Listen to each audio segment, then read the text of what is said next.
What's up, everybody? Just letting everybody get in. I apologize for the delay.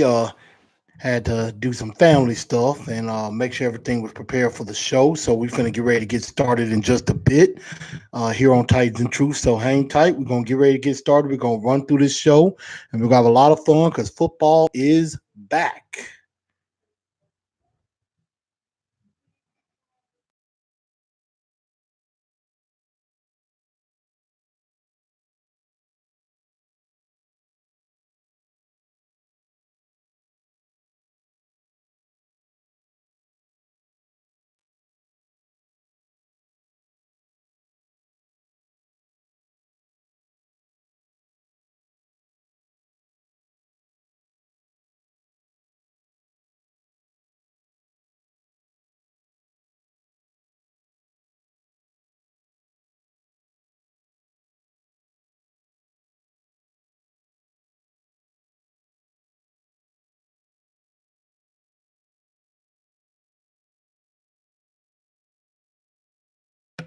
All right, y'all. I see you. I see people are starting to pile in. Y'all go ahead and make sure y'all share this show out. Y'all know that arrow down there. Make sure y'all share it out to everybody so that everybody knows that the show is coming. And we are about to get ready to roll in just 2 seconds. Let's tighten up, y'all. Tighten up. Let's get tightened up. Tightened up. Tightened up. Tightened up. It's a brand new dance and we about to go live. Tighten up, Nashville, rep your 615. First you tighten two step, step, step to the right. Then you tighten two step, step, step to the left. Blue jerseys everywhere. Game face, yeah, we got it on. Sticking out our chest, beating on it like it's King Kong. Countdown. It's about to get rough. Here comes the train, y'all. Tennessee, tighten up. Tighten up, let's get tightened up. Tighten up, let's get tightened up. Sticking out my chest, beating on it like it's King Kong. Sticking out my chest, beating on it like it's King Kong. Tighten two step, step, step to the right. Do the tighten two step, step to the left. Out my chest, beating on it like it's King Kong. Down my chest, beating like it's King Kong. Oh, right. Titans, all right, all right, okay. Titans gonna win anyway, anyway. First down, come on round, we about to shut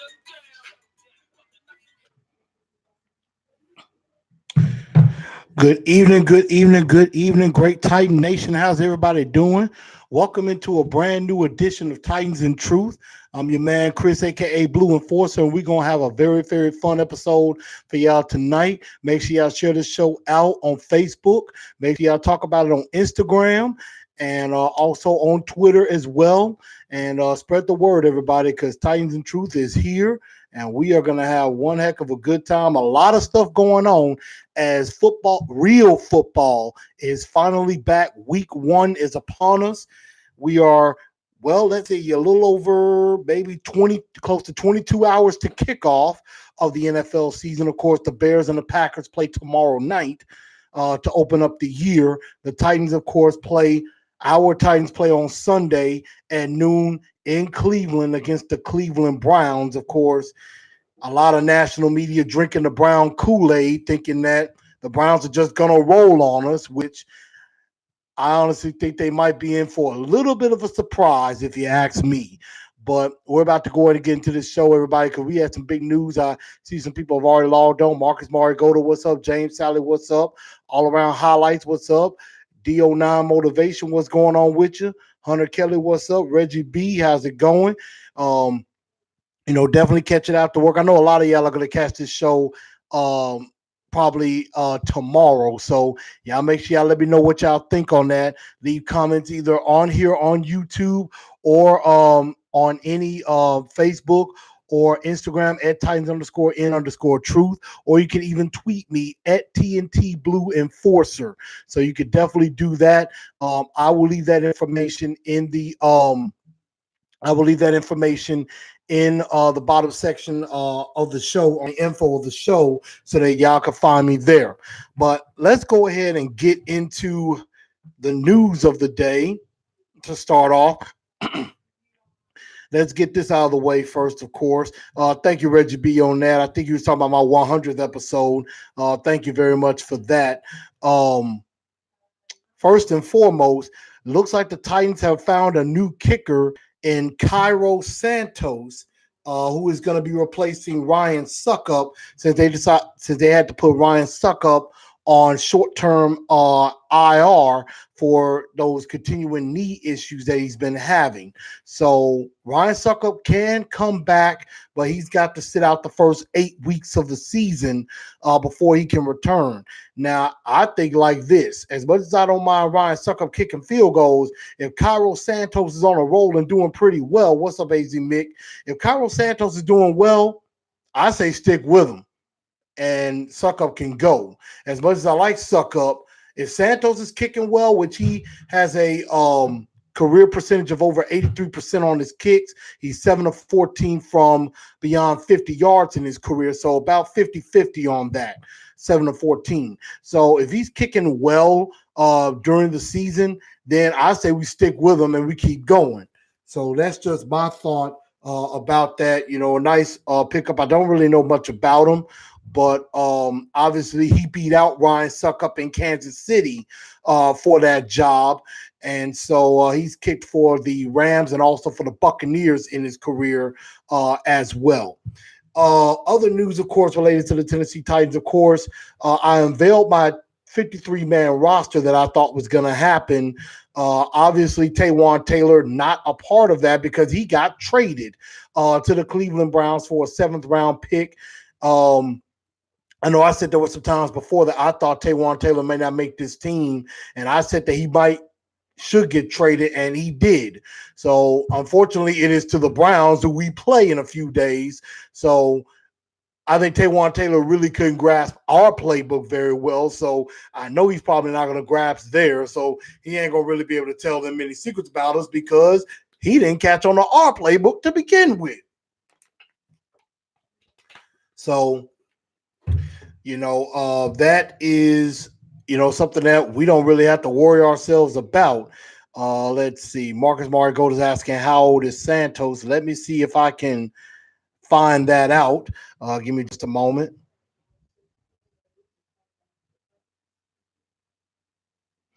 I'm trying to see if I can find something on him. He's 120. He's 104 out of 125 for his career, 83% on his field goals. Let's see. I'm trying to see if I can get some information on him.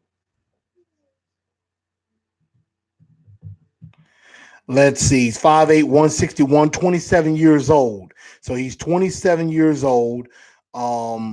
He's pretty young. So, that's actually pretty good. He could be our kicker going forward. We're definitely going to find out if he's got the leg this Sunday. Some other big news that has happened in the last 24 hours. Of course, last night the news broke out, which I was listening to some of Buck Rising on A to Z Primetime yesterday. Jared Goff got extended. I saw that come across my phone. 4 years, $134 million contract extension, $110 million guaranteed. That is a NFL record for most money ever guaranteed. So he's going to be combining making around 33 and a half a year. That is just above Carson Wentz and just below Aaron Rodgers. And so that is a very, very big deal on a lot of fronts as far as the year goes and this league goes. And later on, we're going to talk about, we're going to see what y'all think as far as how does this affect Marcus Mariota going forward as well. And another thing that happened this morning, to be exact, as I was preparing for my first day on the job, woke up at 6 a.m. to the news of Ezekiel Elliott getting his deal finalized and done. 6 years, $90 million, around $15 million a year. He is guaranteed $50 million, which is the most guaranteed money all time for a running back. Of course, Todd Gurley just last year re-signed for 4 years, $57.5 million, $45 million guaranteed. So he was making a little bit north of close to 14.5. Now Zeke is making 15. So Now, and that question is, how does that affect Derrick Henry going forward as well? Because remember, both Marcus and Derrick Henry are in contract years now. So both of these contracts could very well be very important as far as Marcus and Derrick Henry's futures are concerned. So those are some big things coming out. And that pretty much leads me to my question of the day. Well, I have two questions. A, how does this affect Marcus Mariota and Derrick Henry? And then the second part of the question is, who does it affect more in this instance? Is it that Jared Goff's contract affects Marcus more, or does Ezekiel Elliott's contract affect Derrick Henry more? And that's something that we're going to definitely get into. I want y'all to give me your comments, give me your thoughts. Which contract has the bigger effect on the Tennessee Titans? Zeke getting $50 million guaranteed, around $15 million a year, or Jared Goff getting $33.5 million a year, getting $110 million guaranteed?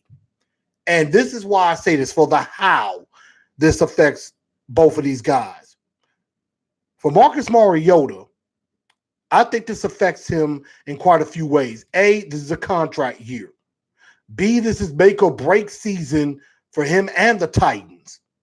And something that I give credit to Buck Rising as he was talking about this, Jared Goff and Carson Wentz both share the same agent. Do you know who else has the same agent as Jared Goff and Carson Wentz? That would be Marcus Mariota. Has the very same agent as Jared Goff and Carson Wentz. So you notice those two guys are two of the three highest paid quarterbacks in the game today. And so, Buck even said it on his show. He said basically that, what Jared Goff got, that's going to be the starting point for Marcus Mariota. And, I'm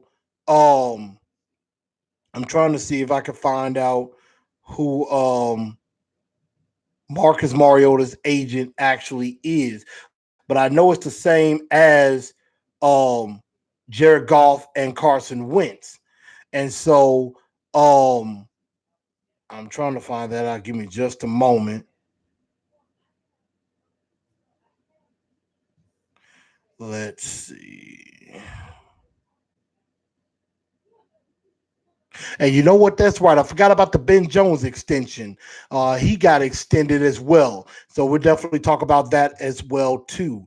Let's see. Okay, Rep One Sports. Rep One Sports is the agent for Marcus Mariota.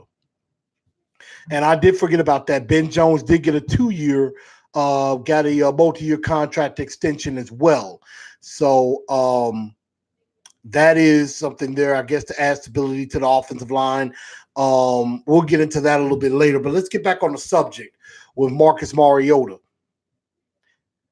Because they all have the same agent, I think that affects them. And Buck said this at first. He said, this 4-year, $134 million deal, that could be the starting point for Marcus Mariota. And I'm sorry to say, and this is my honest opinion, if that is going to be the starting point, $33.5 million, north of $30 million for Marcus Mariota, this probably will be his last season in Tennessee, because I do not see John Robinson ponying up north of $30 million for Marcus Mariota. The only way that that's going to happen is Marcus Mariota better ball the hell out. Number one, I don't want to hear nothing about no injuries. None. If he gets even a bit of a ding, he better put some tape on it, put some ice on it, bring his butt back in the game, finish that game, and that better not affect him the rest of the year. Like I said before, 15 games with sitting out the last one, we've already wrapped up the division. That's one of my expectations.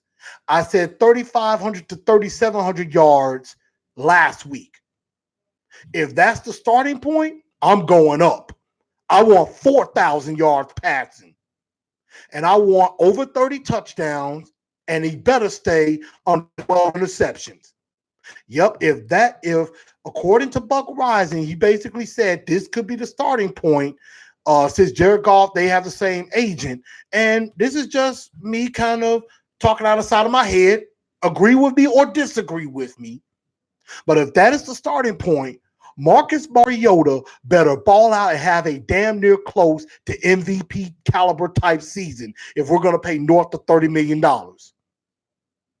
Because if that's what Marcus Mariota and his agent are going to be asking for, we're going to be drafting a new quarterback in the 2020 draft. That much is a fact. We got Ryan Tannehill. He could be a stopgap quarterback until a new quarterback is ready. But that's just me. Marcus better put up or shut up. And I've said this before on the show, and I will say it again. It's no more excuses for Marcus Mariota. I can't defend him anymore. I've defended him for over 4 years now. And and don't get me wrong, like I said last week, I still have firm belief in Marcus Mariota. I am still a Marcus Mariota believer. But my high for believing in him has tremendously come down. And it is not there anymore. When I was at 10 in believing in Marcus, I'm down to about a 6 now. Really a 5, to be honest. It's put up or shut up. Because if he gets dinged and misses any games, that's it. That's all she wrote. That's all she wrote. And his agent better not come to us, even if we make the playoffs and do well. But if Marcus throws under 3,000 yards, under 3,500 yards, and throws like 15 touchdowns and 12 interceptions, don't be coming to me talking about some money. Don't be coming to me talking about you need to pay him north of 30 million. Heck, I wouldn't pay him north, like I said last week, I wouldn't pay him north of 25 and a half. And that's me being generous.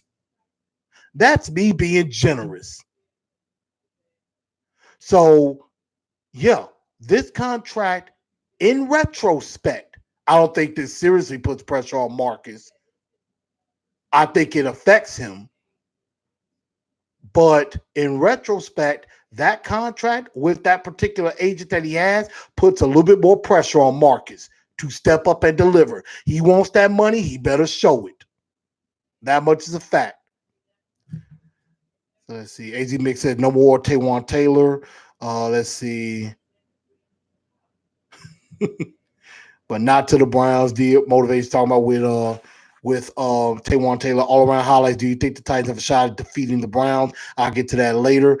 Joe said I talked about the last 3 games we have on our schedule. I'm gonna get to that in a little bit. I'm gonna get to that later because I know you mentioned it. And I saved it for this show to talk about that. Joe. So I got you. Dust Dog 901, what's up with you? What's up with you? You know how I feel about the Ben Jones signing. I mean, yeah, he's kind of heading down, but I think continuity on the offensive line necessary. Let's see, Mama's Boy.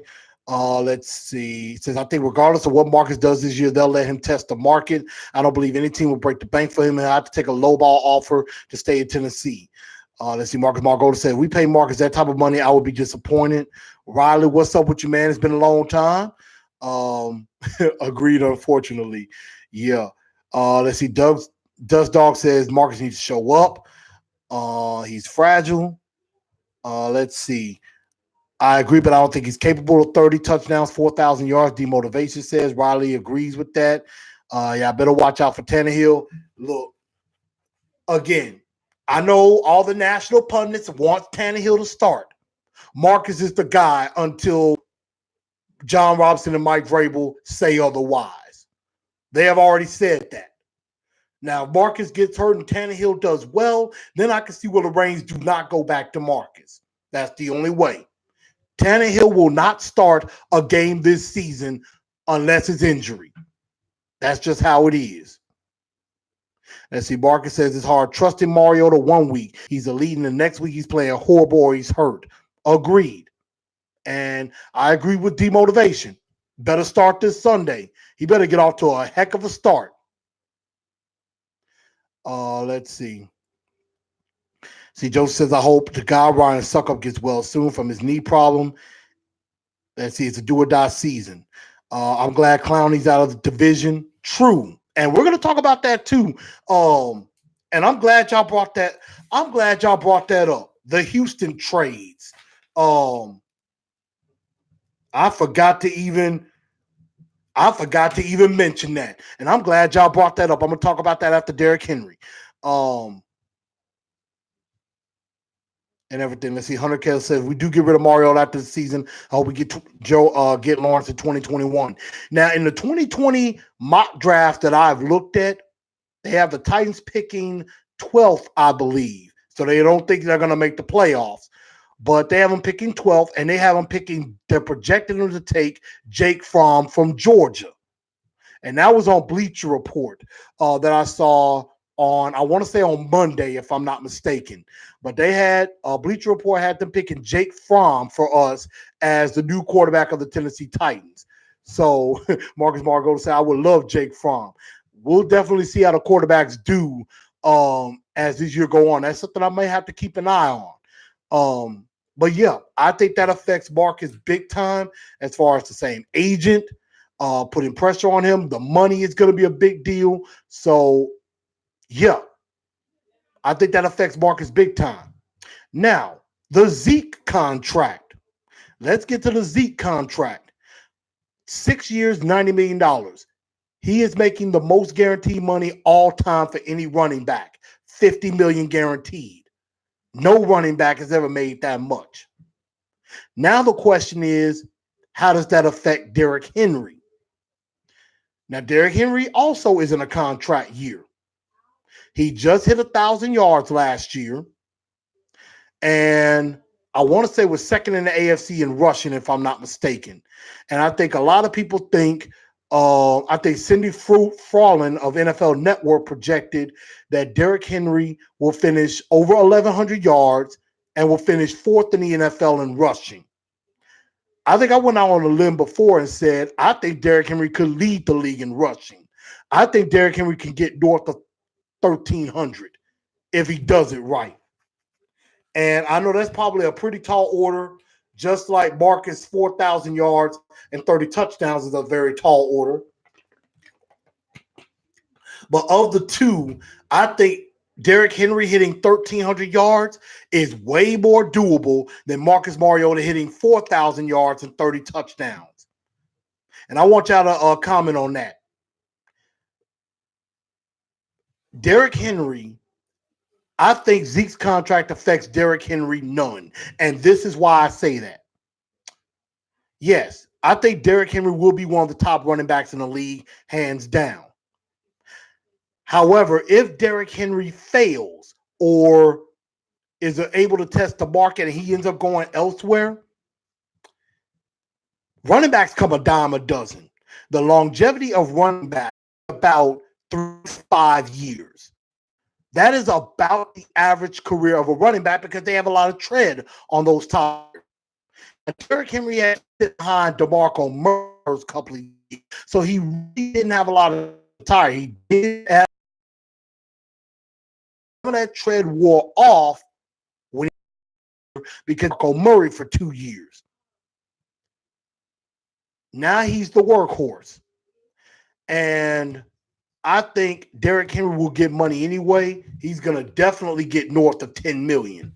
I could see that, especially if he leads the league in rushing. But of the two, Marcus Mariota is the guy I would keep first. Between the two, and I'm talking between Marcus and Derrick, because a quarterback is very, very, very hard to find in this league. And I think in the quarterback situation, if we have to let Marcus walk, we go the way of Kansas City. And I think I heard somebody talking about this maybe on the radio. We should go the way of Kansas City. even if we, keep Mariota or something like that, or we do Tannehill, draft a quarterback, let him sit behind Tannehill for a year, learn the offense, then you can ship Tannehill out, and Jake Fromm's your guy. If I'm just using that as an example. We could go the Kansas City route. With Derrick Henry, as much as I like Derrick Henry, and I will tell y'all this, if you've watched this show in the past, when I was talking last year about Derrick Henry and how I thought with the trade rumors coming out, I said Derrick Henry should go. Remember, and I want y'all to tell me, agree with me or tell me I'm right. Did I not mention after the Charger game in London last year that this was Deion Lewis's backfield? That Derrick Henry could go for all I know. Did I not say that? I believe I did. And I got a lot of backlash from that. And I said, you know what? Derrick Henry has to prove it to me all over again. He had to re-earn my trust. And he slowly started to do that. But running backs come a dime a dozen, ladies and gentlemen. You could find a 1,000-yard rusher anywhere. Look at Pittsburgh. Le'Veon Bell decided to sit out the entire season because he wouldn't accept a 5-year, $70 million contract extension, which is about $14 million. Would have made him, at the time, the highest paid running back in the league, and he turned it down. He sat out. James Conner comes in, has well over 1,100 yards, did very well for them. And now in Pittsburgh, they're like, Le'Veon who? They're like, Le'Veon who? Same thing with Antonio Brown. Antonio Brown did sit out, but he had his temper tantrums, which he's still throwing in Oakland. They ship him out. Juju Smith takes over. AB84, they like, so we got Juju. We straight. Pittsburgh, like they straight. Same thing in Denver. Lindsey, I think his name, undrafted. Rushed for over 1,000 yards last year. Did very well. I think he got hurt. David Johnson's another guy in Arizona. I don't think he did it last year, but, before he was undrafted, ran for over 1,200 yards, one of the best running backs in the league. So running backs come a dime a dozen. We can find a 1,000-yard back in the 5th round if they stick right. Heck, guys like a Dalen Dawkins or Jeremy McNichols behind his offensive line, if it does well, blocks well, and you get through the holes and you run well with good vision, any good running back can run for 1,000 yards. It's not that difficult. So of the two, I would say Marcus Mariota is the one you don't want to lose. And I think, and I want y'all to answer this question, who does those contracts affect more? Does Jared Goff's contract affect Marcus Mariota more, or does the Zeke contract affect Derrick Henry more? I want y'all to answer that question on that. I want y'all to get y'all thoughts on that. But I honestly think the Goff contract affects more. I think it affects Marcus more because it's the most important position. Quarterback. Running back is replaceable. Running back you can replace. And I know a lot of Derrick Henry fans are going to just, blast me for that. And I welcome it. Now, be respectful, of course, because, hey, this is a family show. But if you disagree, hey, I'm with that. I do not mind. We can all agree to disagree here tonight. That's what we're supposed to do. It's called Titans and Truth. If my truth is incorrect in your opinion, hey, you tell me. I may agree with you. I may disagree with you. But we all together in this. We all represent the same team. So that's just me. I know a lot of people are thinking that, you know what? I want Trevor Lawrence. Lawrence ain't coming out till 2021. So that won't happen for another 2 years. So we're 2 years away from Trevor Lawrence. You got Tua, you got Jacob Eason, you got Justin Herbert. Jacob Eason's in Washington, who I've heard about. Jake Fromm, and I think those are the only quarterbacks I know I've heard about. There's probably going to be some more coming out of nowhere. So we'll see. Let's see. But what if Marcus plays like garbage and we aren't winning? Do you still keep Marcus in or do you switch? Now, that's another good point.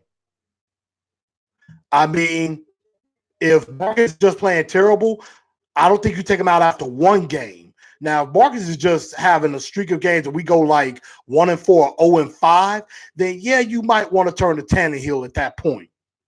I agree.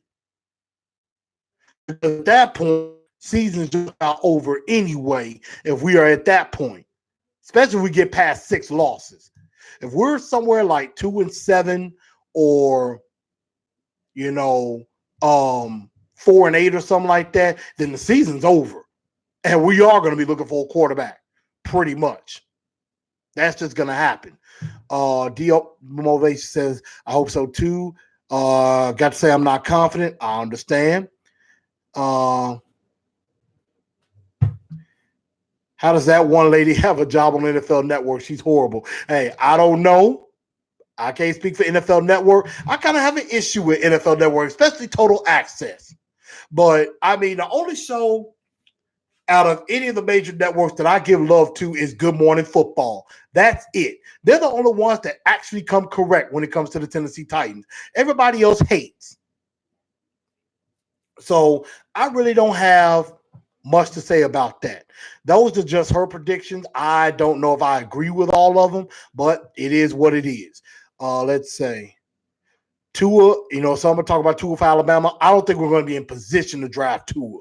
Tua's probably going to go in the top 3 unless he just has a horrible season. And Tua, I don't know. He has his issues too. So that could be a point. So I don't know. We'll have to see with these quarterbacks. Some think that Tua is just like Marcus Mariota, a bust in Marcus Mariota's eyes. I hear some shade being thrown by D09 to Marcus Mariota. I'm liking it, y'all. Marcus Mariota said, "Will change if he's gone." K True said, "What's up? 1-0. I'm with you on that. Okay." See, D09 says, "I got you. Feel your frustration is real." I like that. I don't mind the back and forth between everybody out here. That's what we here for, y'all. That's what we here for. We here to have some fun and talk Titan ball. That's what we gonna do. Al Brady says neither. I don't think they have the production in either position to really have aggressive demands. They can honestly replace Marcus. Okay, I can see that point. You say neither. Okay, I understand that. I just say if you had to pick one, if you had a gun to your head and you had to choose one, I can understand your point of neither. But Al, I want to know if your gun is to your head, who you choosing? But it looks like you're saying Derrick Henry because they can replace Marcus. Marcus Margot said, "Only way we get Trevor is if we tank." True. That I agree. Daryl John, what's up from Texas, man? Tell them Texas fans to holler at me down there. Tell them Titan fans in Texas to holler at me in Houston down there. Riley said, Total Access answered this question live on NFL. Hey, that's cool. So I know everybody's frustrated. And as far as Mariota and the OC takes it, Daryl John, you are correct. It is as far as Marcus Mariota and Arthur Smith could take us. And offensive line hold up against the Browns. Easy Mick, you got a point there, but I got some stuff on that too. Now, let's quickly move on.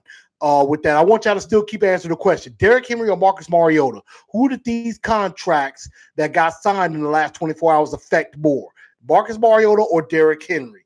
And we're going to keep going. Houston made some trades. Jadeveon Clowney gone to Seattle. But they also got a lot of picks from Seattle, but also they traded for Laramie Tunsil and Kenny Stills, which makes their wide receiving core a little bit better. Because, you already got DeAndre Hopkins, Will Fuller. Now you got Kenny Stills. All guys that can catch the ball. All guys, Fuller and Stills are deep threats. And then, of course, you got DeAndre Hopkins. And Laramie Tunsil, very good offensive lineman to help protect Deshaun Watson. But I don't think that accounts for any of the other 4 offensive linemen who suck. So one guy, we could attack Laramie Tunsil and we could beat the rest of that offensive line. So that doesn't completely make Deshaun Watson very safe. And now with Jadeveon Clowney gone, you could just focus on J.J. Watt and take care of him. You could double and triple team Watt if you want to, because now you ain't got Clowney to worry about. So I don't know if Houston gets better from that. They get a bevy of picks out of it, but I don't know if right now that makes Houston that much better. I think they helped in some areas. Tunzel does help the offensive line a little bit more. Um, Stills does give them another deep threat that you could deal with, but I I don't know if that makes Houston any better. I still think the division is way up in the air with Luck gone. So that's just what I think. Um, how do I feel about Derrick Henry as our running back? I mean, I feel pretty good with him as the running back going into the year. But like I said, he's got to go north of. I think he will go north of 1100. I think he's going to hit 1150. That's just my bold prediction. I think he gets over 1150 yards, and I think he can lead the A. I think he can lead the NFL in rushing. So actually, I'm incorrect. I'm going to go north of 1200. I think he leads the league in rushing. That's my bold prediction, and that is just my bold take for the season. 1,200 leads the league in rushing. That's Derrick Henry. Um, so let me get to a few y'all questions before we get to Cleveland, and we're going to quickly talk about this Browns game coming up. Offensive line, I hope they hold up. Yeah, that is going to be an issue because we got 4 games without Taylor Lewan. I think we'll be better once Lewan is back. And right now, Dennis Kelly has just got to hold up the best he can.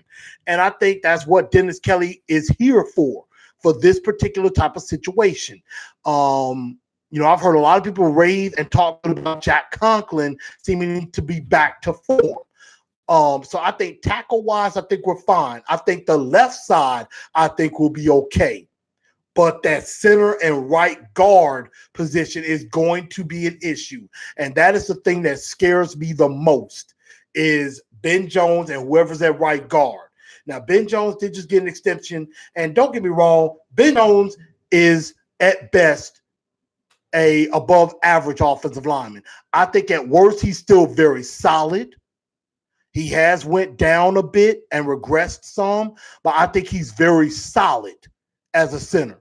Right guard is our weakness because we don't know who it's going to be. It looks like it's going to be Kevin Pomfield right now, but I really think the Titans hope that at some point this year, Nate Davis takes over.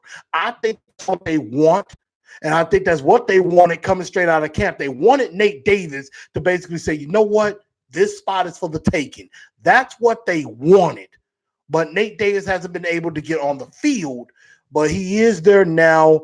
And I have not heard, and I'm trying to look at Bleacher Report now, seeing if there's been anything with him being held out or anything, but it doesn't look like he's been held out for any reason. So it looks like he could, he's practiced fully so far. I'm trying to see if there's any questions. Let me give me just a moment. Just try to take a look. But yeah, I mean, offensive line is going to be a problem. That much is a fact. Let's see. At least I want to go back. Let's see. Marcus Mariota said at least Mariota has more receiving touchdowns in the playoffs than OBJ. I think he has a lot of more receiving touchdowns than a lot of receivers in the playoffs.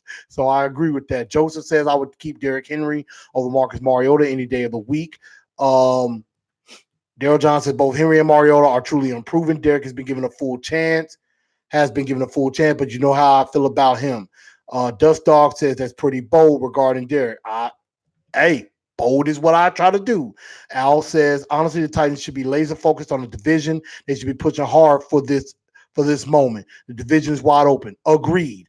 But if New York has a bad start, the Titans also have a bad start. I can see them giving a year for Eli.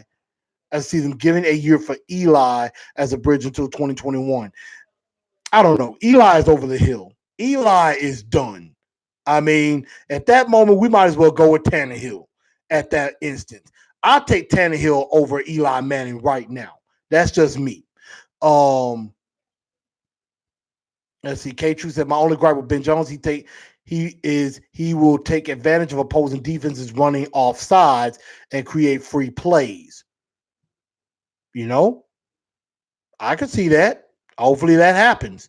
You know, The Titans worked out Cody Parkey and Cairo Santos, and they went with Santos. I'm glad they didn't go with Parkey because Parkey missed the most important kick in Bears history, and everybody killed him for it. So, yeah, and it looks like word is Jack Conklin did not practice today, but they're probably giving him a maintenance day. They probably gave him a day off, but it looks like he should probably be a full go. And Reggie Gilbert, the new one, because I know he was recovering from a knee injury or something like that, had to pass a physical.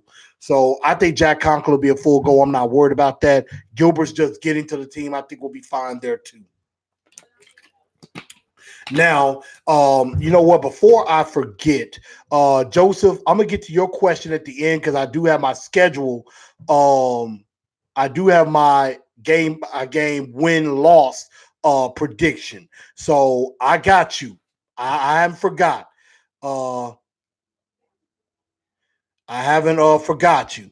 Let's see, Miss Margarita. Let's see. Let's see. Ms. Margarita Lopez on Facebook, she asked, is Adoree losing his starting position and to who? Sims or Khalif Raymond? No, I don't think Adoree loses his spot to LaShawn Sims in the secondary. Now, I do think somebody else is going to be returning punts. It could be Khalif Raymond. I think they have on the depth chart Adam Humphries returning punts. I would probably much rather have Khalif Raymond back there because Adam Humphries, I think, to me, is a little bit too valuable. She says, I like Sims, the mouse. He's what if he gets more playing time, I know he would do big things. I'm excited to see him play more. I do like Adoree and want to see more fire in him. I agree because Adoree has struggled in the preseason. He has struggled tremendously in the preseason. So I hope he's gotten some kinks worked out. But right now, I think it's going to be Logan Ryan and Malcolm Butler on the outside, Adoree on the inside, or they'll move Logan Ryan inside or something like that. I don't think Sims overtakes Adoree, but Adoree better do something this year or his fifth-year option is not going to get picked up. Corey Davis's will probably get picked up. So that's just me. And I think our second question is Kelly missing Monday? It worries me that he's sick again. Who else is going to replace him if that happens? Dennis Kelly, yeah, he missed Monday. Coach Vrabel said it wasn't a big deal, and it looks like he came back to practice, so he fully participated. Now, Jack Conklin missed today with a knee. We'll see about tomorrow, but I think both of those guys are going to be full go. They'll be fine. They're probably just taking some precaution. Coach Vrabel is Coach Cautious. Mike Vrabel is overly cautious over everything. And he speaks Belichickian. He speaks Belichickian fluently. He's going to put something out to make it look like there's a problem when there isn't. I mean, Belichick does that all the time. So I'm not really worried about what's going on with Jack Conklin right now. So we'll definitely see about that. But now let's get into this preview with the Browns. Let's see. Didn't Jack Conklin play left tackle? I believe he did play some left and right tackle at Michigan State. 9 says Adoree to go, he gets beat all the time. Corner gets beat all the time. Matt Butler was getting beaten like a drum early in the year, but then he got better as the year went on. So maybe that'll happen for Adoree this year. I don't know. But Adoree does need to step up. I agree. Joseph says Eli's one. Tom Brady Clarkey is a garbage kicker who will cover Odell Beckham and Jarvis Landry. And that is a good question going in to this preview. And that's exactly what we're talking about. Only if we took Lattimore and Juju. I was against Lattimore being picked up, and now I kind of eat my words on that because Lattimore is a pretty good corner. Juju, if some of y'all watched my draft coverage before Corey Davis got picked, even though I like Corey Davis, I wanted Mike Williams. I talked a lot about Juju Smith. Juju Smith was high on my board at that time back in 2016. Juju was very high on my board. I wanted Juju badly. I wanted Mike Williams and Juju at the same time. I wanted to be greedy. And we could have had both of those guys. I would have loved that. I said that. Now, Lattimore, I was not high on, and I will admit I was wrong about Marshawn Lattimore. I thought he was injury prone. I was not high on him. I can eat my words on that. Lattimore is a pretty darn good corner. That much is a fact. But here is let's go into the week one preview as we will do every week. We will get ready to preview each opponent in the game. So of course, week one is the Browns. Everybody's sexy pick, everybody's sexy girlfriend right now. Now, of course, the wives are like the Pats and Chiefs, and maybe the Eagles in the NFC and the Rams. Those are the wives. Now the Browns, who's a team in the NFC that some teams people are starting to kind of jump up on. I know there's a little bit of noise about San Francisco. They could be pretty good. Those are like girlfriends. And that's kind of what the Browns are. The Browns are the sexy girlfriend right now. And demotivation, now that I agree with. I did want Jamal Adams big time. I wanted Jamal Adams very badly over Corey Davis.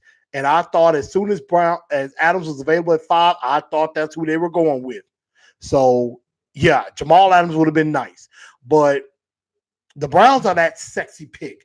But here's the thing about the Browns. They finished 22nd in the league in scoring offense. And that's with Baker Mayfield and Jarvis Landry and all these hot weapons that everybody keeps talking about.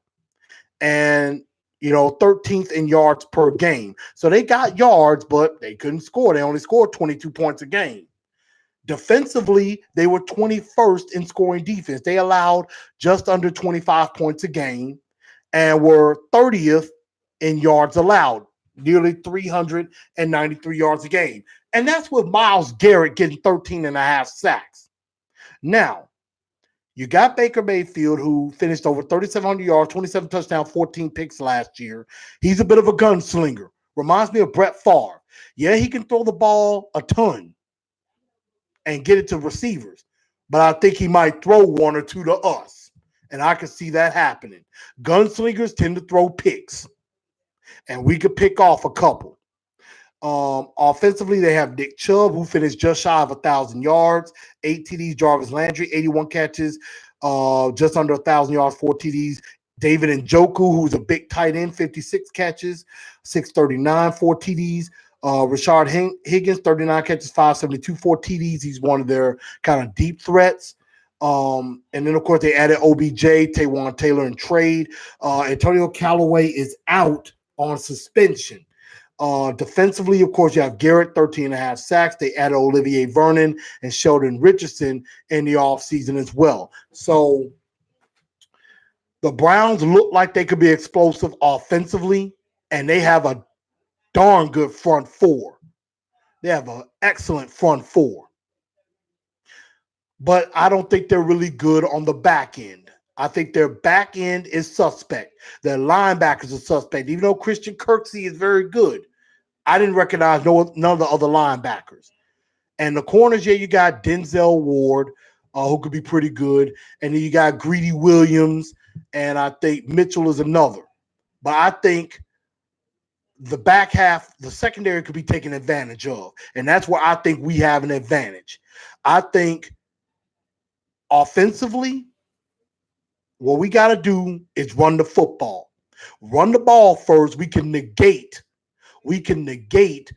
Myles Garrett's pass rush and wear down that front four. If we could just ball into them. And most offensive lines love to run the football. They love run blocking. They're not a big fan of pass blocking. If we could do that, that negates Myles Garrett and Olivier Vernon from causing damage. So I think running the football is going to be very important.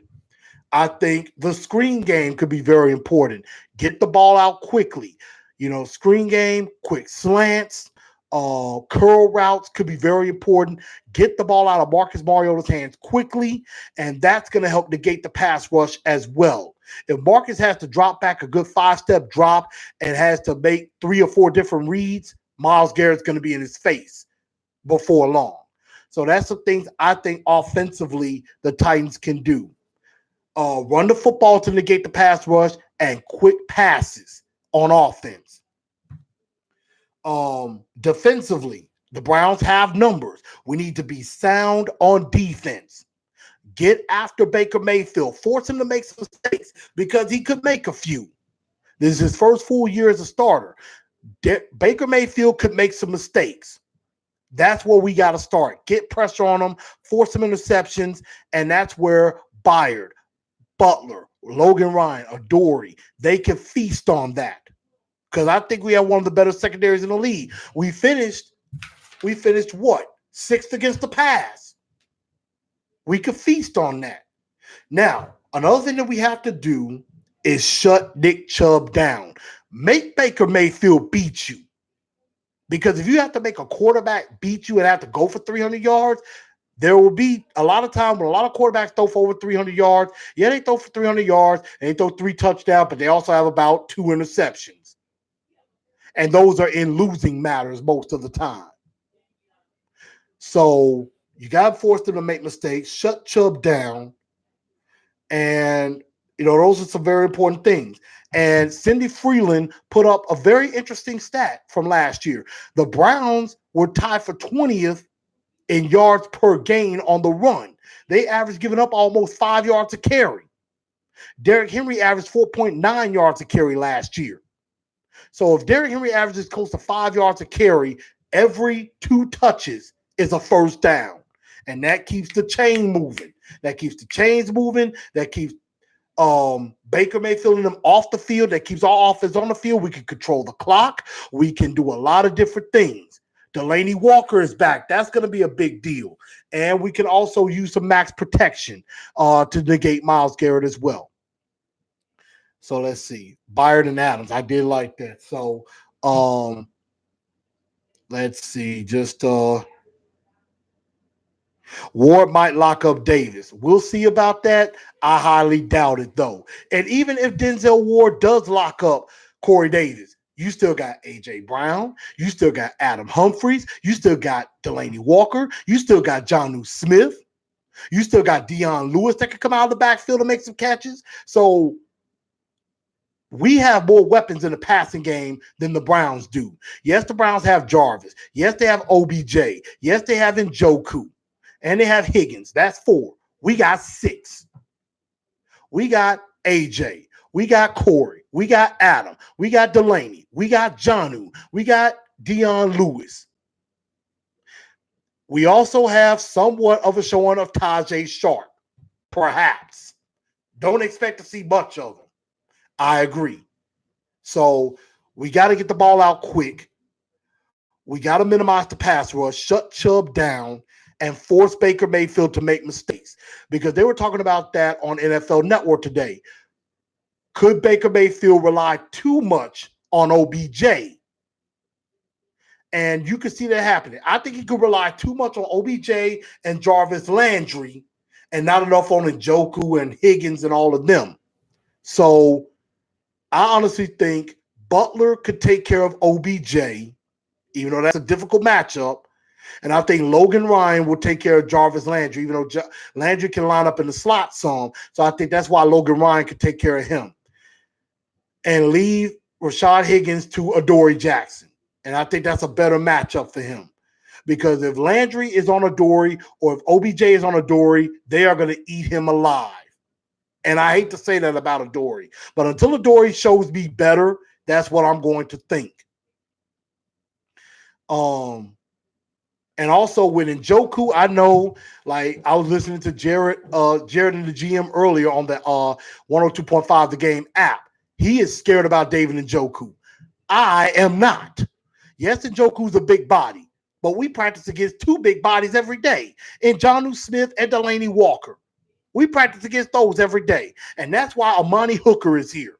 Amani Hooker, he's going to be in some Sunday, and that is his job, to help with tight ends. And that's exactly what he can do. We can negate the tight end. Jayon Brown could do that. He can help cover tight ends. You got Rashaan Evans. But if we get pressure with Jarrell and we get pressure with Landry and Wake, that can negate all of that. get to Baker Mayfield, frustrate him. He's going to make mistakes. He will fold. He's a diva. And divas don't like to get hit. They don't like to get hit, and they don't like pressure all up in their face. And Baker Mayfield, you know he's fiery, and he will call out anybody. You can see him blowing up in his offensive line at some point during the game. So that could happen. So that's what I see going on. But the Titans, of course, came in third best in the league in scoring defense, 8th total defense, 6th against the pass, 18th against the run, which they need to improve that. Again, how did the Titans get a W? My Blue Enforcer 4 points to victory: run the ball, get to Baker, negate Myles Garrett, attack their back 7.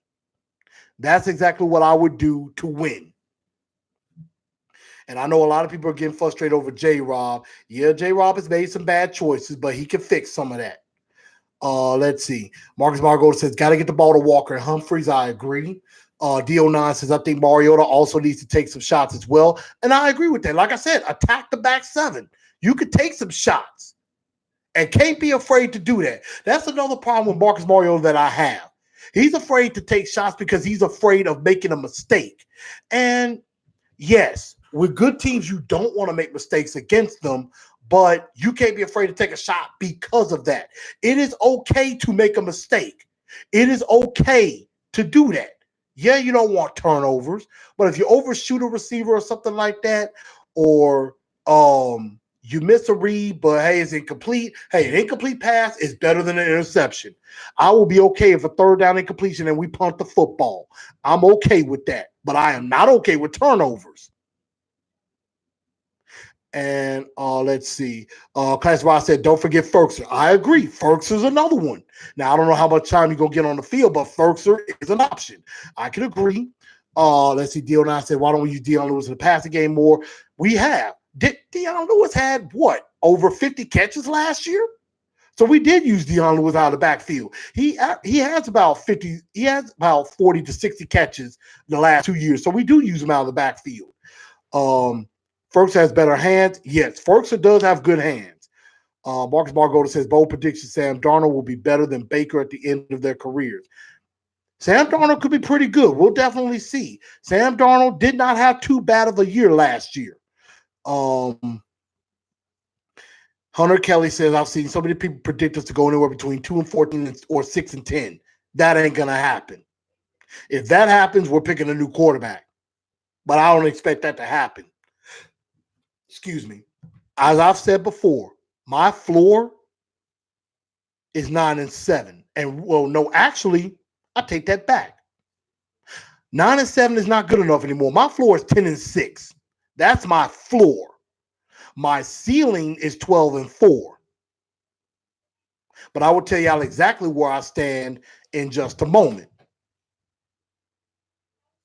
So, Brandon Cleese, what's up? I feel like we could go 10-6 and max at 11-5. I'm down for that. So, and here's a early shut your pie hole moment. I want to say shut your pie hole to some guys on NFL Network. I believe it was James Jones. I don't know if Willie McGinnis was on that episode. I think it was like last night. And they were talking about the Titans-Browns game, but they were more so salivating over Cleveland. And they were basically making predictions that who was going to have a big day. And everybody was picking Jarvis Landry to have 10 catches, over 100 yards on us. Or OBJ was going to go crazy on us. And I want to say to that, shut your pie hole. Y'all don't know what you're talking about. Have y'all forgotten what type of defense we have? Nobody just went ballistic on us like that. And neither Jarvis Landry or OBJ are going to do that. So it ain't going to happen. Now, they could have some nice games. I could see, maybe 6 catches, 80 yards or something like that from one of them. One of them might get 100 yards, but they're going to have to work for it.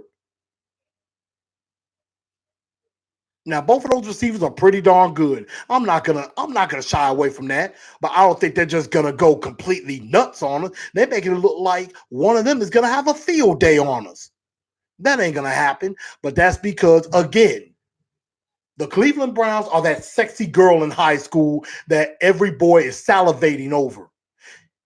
The Cleveland Browns are one of the most popular girls in school. That's what it is. They're that one. They're that girl that's either on the cheerleading squad or is the one that all the guys want to get with right now. But could be by the end of the year, the girl like, you know what I did with her. I'll dump her, pass her on to the next dude.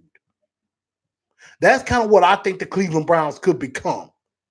Now, again, like I said, the Patriots, the Chiefs, they're like the wives. They're like the ones you hold on to, or they're like the girlfriends that become your wife. They're the ones you don't let go of. The Browns, after about 8 games, if they're not doing well or they're blowing up, you can give them up.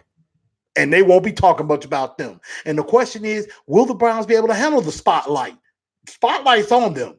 We got the #1 CBS crew covering this game. So can the Browns cover the spotlight? They're going to be on national TV quite a bit. Can they deal with that? We have seen teams who are supposed to be early risers fall flat on their face on national TV when all the lights are on them. So this is a big stage for them. Will they be able to perform or will they fall flat on their face? We're going to find out. But I have a prediction.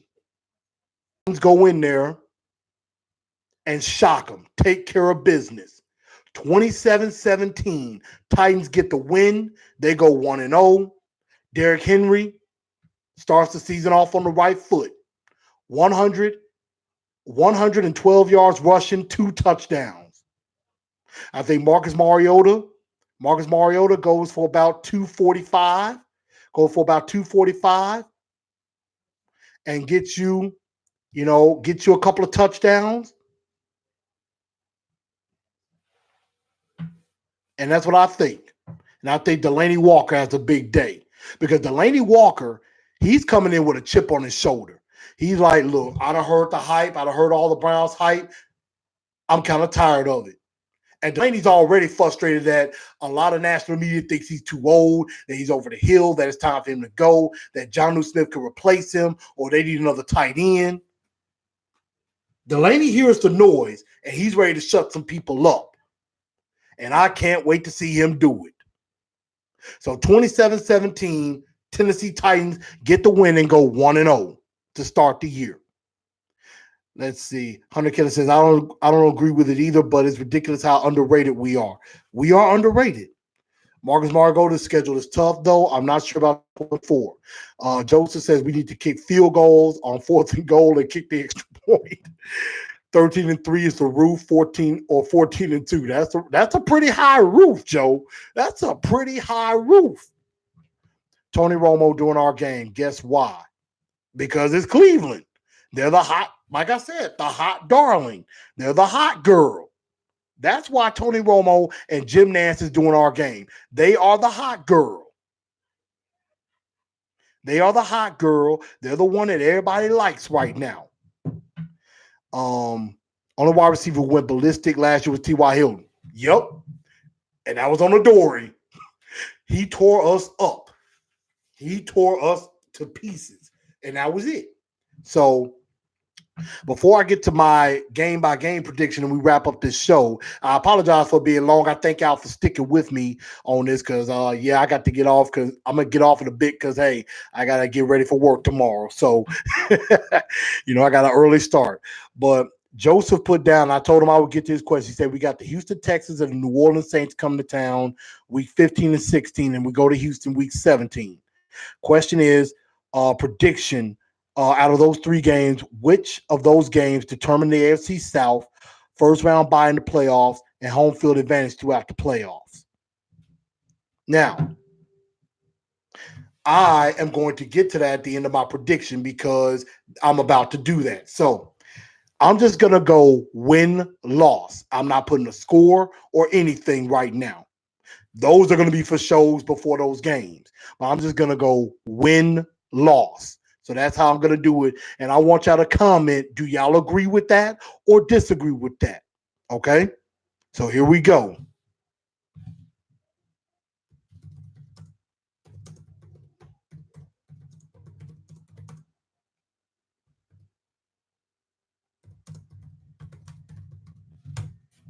All right, so here we go. I have us beating Cleveland to go 1-0. I think we come home and beat Indy because I think they're still shocked over Andrew Luck being retired. And of course, that's going to be the big game with Eddie George and Steve McNair's retirement numbers being retired. That is a big game, and that's the first home game of the year. With Jacoby Brissett on the center, even though they have a good offensive line, I think we win that game. So we are 2-0.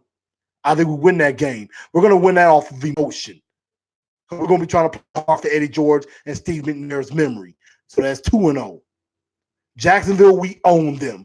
They are the Titans' bitch right now. Especially they are Derrick Henry's bitch right now. Excuse my language, y'all. So until the Jags prove they can beat us, I have us beating Jacksonville. So I have us starting off 3-0. Plain and simple. Now, week 4, we go to Atlanta. I think that's where we have our first loss. Atlanta, I think, could be coming back to form with Matt Ryan, Julio Jones. You got Devontae Freeman. You got Vic Beasley and Grady Jarrett on the other side. Atlanta's going to be improved from last year. They're still a good team. I think that's where we have our first loss of the year at 3-1. But I think we come back home. We get revenge on Buffalo. We owe Buffalo an ass whooping. We owe Buffalo a beat down. And I think we're going to give it to them. I think we beat Buffalo. We go 4-1. Now, here's where I think we're going to run into some problems. Denver. At Denver. Even though I don't think Denver is a better opponent than us, it's the fact that it's at Mile High. And like a lot of teams, we tend to have trouble in Mile High. In that high altitude, I mean, don't get me wrong, I would love to see us win that game, and I think we can beat them. I'm just saying, for the sake of it being on the road and we're at a hot point, you know we got to have a little bit of a slump somewhere. So I think this is where we kind of fall down a little bit. So I have us losing to Denver and falling to 4-2. I'm just saying, as far as just objectively, I think subjectively they can beat Denver. I think they're the better team, but you know the Titans tend to slip up at some point, and I think that's where they slip up. And then they come back home against the Chargers. You know the Chargers, another girlfriend. Again, they're one of the girlfriends. They're one of the hot, sexy picks. Now, I don't know if Melvin Gordon's going to be around at this point, but the Chargers have always gave us trouble. And you know Ken Wisenhunt is gonna want to try to take it to us again. I think we lose that game. Although I think we correct the mistakes that we made in London. So I could very well see us winning this game, but I just think for intents and purposes, we lose that game, fall to 4-3. But I think we come back strong, beat Tampa Bay at home, and beat Carolina on the road. So I see us at 6-3. Kansas City is going to be coming in a little bit too hot. Now, 6-3, I think we got this game flexed to Sunday night. At home against the Chiefs, I think we could rise to the occasion, but ultimately I have us falling to the Chiefs. So at this point, at the bye week, I have us at 6-4. So I want to hear what y'all think so far of my prediction. I have us at 6-4 right now at the bye week. I hear DO9 says, we're 3-1 again going against Buffalo. This time we're at home. Classic Ross says, I disagree in Denver. Hey, I understand. Like I said, subjectively, I think honestly we're the better team. But you know the Titans sometimes tend to fall to opponents that are inferior to us. It does happen. And it's Mile High. That tends to be a difficult situation for a lot of teams. But I would like to be wrong. You know, Marcus Marigold says Chargers own us, so that's an L. I mean, we could have won that game if it wasn't for a bad play call by LaFleur. Could have. Joe said, I like his score prediction from the Browns game. Marcus Marigold, the Panthers is a loss, in my opinion. Okay. I understand. I disagree with that, but I understand. That's cool. Marcus Marigold said Chiefs is a win just like the Pats game last year. Now, that could very well happen. I won't put nothing past that happening. But right now, I just don't see us beating the Chiefs. So, but I would love to see the shock. I would love to see the shock. just like the Patriots last year. Again, we rise to the occasion against the good teams. Like we did last year with the Patriots and the Eagles, we rose to the occasion. Almost rose to the occasion against the Colts at the end if it wasn't for Blaine Gabbert being stupid. So after the bye week, I have us getting on a roll. I think we come off fresh out the bye week. We've, put that loss for Kansas City behind us. We own Jacksonville again, 7-4 at home. I think, and this is my shocker of the year, we sweep Indy again without Andrew Luck. I think we go up to Indy, it'll be a dogfight, and we beat the Indianapolis Colts. At first, I had this as a loss, but I'm like, you know what? Andrew Luck ain't there. Jacoby Brissett might have found his form because he did get a 2-year, $30 million extension. They're paying him $15 million a year, which I think is ludicrous. But I think we shock the Indianapolis Colts and sweep them. So I have us beating the Colts and going 8-4. I have us going out to Oakland and defeating that cesspool that is the Oakland Raiders, because they'll be in disarray by then. Even though I know John Gruden could be good, but I think Antonio Brown would have thrown enough antics. And even though they have Josh Jacobs, who could be pretty good, Derek Carr might be hurt. I could definitely see when we go out to the black hole, take care of the Raiders. We're 9-4. Now, here it goes to Joseph's point. I think at this point with Houston, we take care of business with Houston at home. And I think we beat Houston at home. We're 10-4. I think at this point, we've wrapped up the division. I think we win the division beating Houston at home. We're 10-4, and we would be 5. We would be 5-0 in the division. We would have swept Indy. We would have swept Jacksonville and beat Houston. I think by then we've won the division. New Orleans, I think that's a shocker. That's one that I could have put as a loss, but I think we're at home, close to Christmas time. I think everybody's going to be feeling jolly and happy. Jolly old St. Nick, I think, is going to drop us a win down the Nissan Stadium Christmas tree, under the Nissan Stadium Christmas tree and down the Nissan Stadium chimney. I think we shock and beat Drew Brees. I think by then New Orleans is going to be resting guys because they might have done well. I think we win that game. We're 11-4. So I think at that point we win the division and we have a shot at the first round bye. I just don't think we get it because I think we lose to Houston at the end in week 17. I have us finishing 11-5. So I have us finishing 11-5, division champions. We host a playoff game at Nissan Stadium as the 3 seed. I have us as the 3 seed. We win that wild card game. I think we go to Kansas City and shock the Chiefs this time. I had us losing to them in the regular season. I think we go to Kansas City and do it again like we did a couple of years ago, shock them again in Kansas City and get to the AFC Championship game and unfortunately fall to those cheaters, the Patriots. Now, I could see a shot the Patriots too, but I don't think that's going to happen on the road in Foxborough. But it could. But that's what I have us doing. I think 11-5, win the division, and we get to the AFC Championship.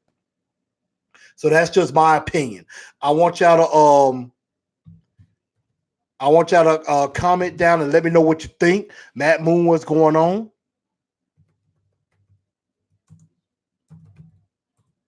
And I want to let y'all know what y'all think. Do y'all agree or disagree? Do y'all think my expectation, my prediction is spot on? Do you think I gave too much confidence to the Titans? Or did I not give enough? Do you think they might go 12-4 or 13-3? Did I give them too much confidence, not enough confidence, or did I go perfectly on the line? Or was I 100% accurate? Let me know what y'all think about that. And so that's just my prediction. 11-5, division champs, losing the AFC Championship game.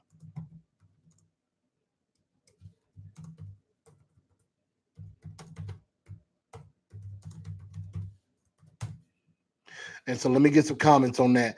Let's see. Marcus Margota says 10-6. Jack Good says, I agree if Marcus Mariota stay healthy. And that does hinge a lot on that. It does hinge a lot on Marcus. I agree. Marcus Mariota says too much confidence in the playoffs. Okay. I accept that. Al says they ain't shocking my path. The division should be a lot. Hold up. Al, you looking at this show and you a Patriots fan? Come on, man. Come on, man. Now I welcome fans of other teams. Don't get me wrong, but don't tell me that, please, please. I'm like Stephen A. Please, please, please, don't do that to me. Come on. But I respect that, Al. I respect that. Let's see. Jack Good wish they had played better in the preseason. Agreed. Class Ross said if the Titans get to the AFC Championship, they win it. Okay. Hey, I like that. So you got them going to the Super Bowl. Cool. Riley says, sounds pretty good. I like it. Cool to almost be in the Super Bowl. Al says, that's a bold prediction. I give them 10. So basically, you're giving us 10 wins. Okay. And that's what's up. So anybody else, if y'all have a comment, y'all go ahead and join me on that. Like I said, 11-5, we get to the AFC Championship game, but that's as far as we go. Division champions. What do you think on that? But I'm going to go ahead. AZ Mick says, no Patriot fans. I know that's right. I know that's right. But let me let y'all get out. I'm going to go ahead and get out of here on this note right here. Thank y'all for sticking with me. I know it's been over an hour and 15 minutes or whatnot. But thank y'all for sticking with me tonight. Before I do go, I want to send my thoughts and prayers. I want to send my thoughts and prayers to anybody and everybody. I don't care what team you are a fan of. I want to send my thoughts and prayers to any and everybody who's being affected, who has or is being affected by Hurricane Dorian right now, because I hear that, the intensity of that storm is picking up. It's hitting the East Coast, parts of Florida. Looks like parts of the Carolinas are about to get hit. So my thoughts and prayers are with them, with Richard Hudson, one of our Titan fans in Florida. Of course, I have family in Florida in the Tampa area, which I don't think is really affecting them as much. But I know there's, as much as we rag on the Jaguars, I hope, the Jaguar fans down there are okay. Dolphin fans down there in Miami, I hope they're okay, because I know that storm is affecting them. Definitely prayers out to all the families in the Bahamas. I know the Bahamas has gotten destroyed by this storm. People have lost family members, have lost loved ones in that storm down in Nassau, in the Bahamas. Just so sad and so unfortunate. My thoughts and prayers are truly with them. With those families in the Bahamas, with the families in Florida, in the Carolinas, anybody that's affected by this storm, we are praying for you. We are with you, that you get through this and everything. And I also want to give a special prayer to anybody that's got, family in the hospital right now, that's dealing with ailments and things like that. Our prayer, my prayers are with you. Our prayers are with you. That, whoever, whatever's going on with anybody, that everything will be okay. God heals all. God takes care of everything. He ain't gonna put too much more on us than what we can bear. And so, Jesus is the way, and just, know that he's gonna take care of us. He is definitely the doctor in the hospital, and he's the ultimate one. And so we just talk to him, and we pray for those families. Anybody that's going through something, and especially any of the families that are affected by Hurricane Dorian. So my prayers are with you. But everybody, thank y'all again for tuning into Titans and Truth. Thank y'all for the love. Marcus Margota, Jack Good, AZ Mick, thank y'all. Thank y'all for tuning in. And I will definitely be seeing y'all next week. Sunday, football is back. I will do a quick recap after the game is over. I'm going to try my best. I may go live on my phone. I'm going to try to make it to the Blue Hookah Blue Hookah here in Memphis with the Titans Fan Club of Memphis. Shout out to them. Thank y'all for welcoming me back with open arms. I will try to be there if I am there for game time because I'm going to be coming back from Nashville. So y'all may catch me at the Blue Hookah, or no matter what, I will be giving a quick recap from the game after the game is over. And so stay tuned for that. Exclusively on Facebook, and I will probably do something for Instagram as well. Thank y'all. I will see y'all later. Tighten up. Let's go get this win, y'all.